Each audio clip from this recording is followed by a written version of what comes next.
Morning Mysuru. ಬೆಳ್ಳಂಬೆಳಗ್ಗೆ ಮಂಜಿನ ಹನಿ ಕವಿದು ಸೂರ್ಯನ ಕಿರಣಗಳ ಆಗಮನವಾಗ್ತಿದೆ. ನಾನು ಆರ್ಟಿಸ್ಟ್ ಮಾತಾಡ್ತಿರೋದು. ಅರಮನೆ ನಗರಿಯಲ್ಲಿ ನಾನಿಗೊಂದು ನಿಂಗಾಗಿ ಹೇಳುವೆ ಕಥೆ ನೂರನು, ನಾನಿಂದು ನಗಿಸುವೆ ಈ ನಿನ್ನನು.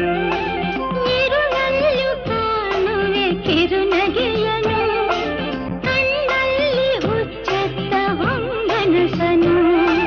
ಜೊತೆಯಾಗಿ ನಡೆವೆ ನಾ ಮಳೆಯರು, ಬಿಡದಂತೆ ಹಿಡಿವೆ ಈ ಕೈಯನು.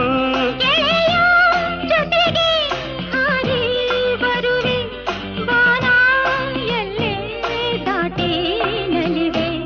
ನಗುವ ನಯನ ಮಧುರ ಮೌನ ಮಿಡಿವ ಹೃದಯ ಹಿರಿಮಾತೇಕೆ.